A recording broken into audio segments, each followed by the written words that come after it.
السلام عليكم ورحمة الله وبركاته. ازيكم يا حبايبي؟ عاملين ايه؟ يا صباح الفل، يا صباح الرضا، يا صباح الجمال على عيونكم. هنعمل ايه مع بعض النهاردة؟ هنعمل اللحمة الجميلة دي، سموها ني في ني، سموها كباب حلة، زي ما تحبوا تسموها سموها. وطبعا عملنا جنبها الرز بشعرية. طبعا حضرت الخضار بتاعي كله، حضرت بصل وحضرت فلفل وحضرت طماطم. حابه تضيفي لها بقى انتي فلفل سبايسي، تمام. انا عندي هريسه الشطه طبعا زي ما انتوا عارفين. ضفت لها نص معلقه اكل كده هريسه شطه. قطعت طبعا الفلفل زي ما احنا شايفينه كده طرنشات، والطماطم وكل حاجه. نزلت بالبصل، نزلت عليها بشويه سكر صغيرين. اكرم البصل، رحت نازله عليها باللحمه. اللحمة طبعا نشفت ميتها بقى وغيرت اللون بتاعها الجميل ده.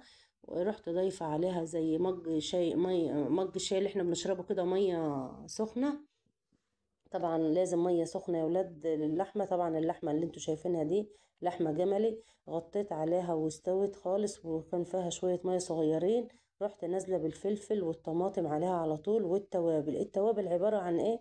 التوابل طبعا زي ما قلت لكم، حطيت في الاول شوية سكر معاهم، يعني ذرة فلفل اسود صغيرين. نزلت بالفلفل الاسود والسبع بهارات و... وطبعا أنا قلت لكم حطيت ريزة شطة، بس ما فيش ازيد من كده. يعني ما تقفوريش في التوابل. عايزه اقول لكم الريحه والطعم تحفه تحفه، ما شاء الله ولا قوه الا بالله. طبعا هديت عليها النار خالص، استوت، ورحنا غارفين مع بعض اهو. ما شاء الله. يلا يا حبايب قلبي، اللي ما عملش اشتراك يعمل اللايك الجميل، ويا رب وصفاتي تكون سهله وبسيطه. انا بحاول ابسط والله في الاكلات، وبحاول ما يبقاش الفيديو طويل عشان تسمعوا الفيديو كامل. لان في ناس كتير معايا في القناة مش بتسمع الفيديو، مع ان انا بصدق وبامانة بسمع الفيديوهات بتاعتكم. يا جماعة انت بتوقعي قناتك، بتوقعي لي قناتي معاكي.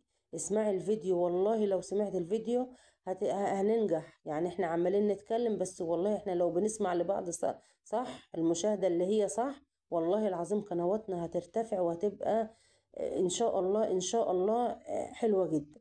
طبعا انا كنت باكل معاكم المعلقتين دول، ما شاء الله ما شاء الله، طعمها تحفة وريحتها احلى.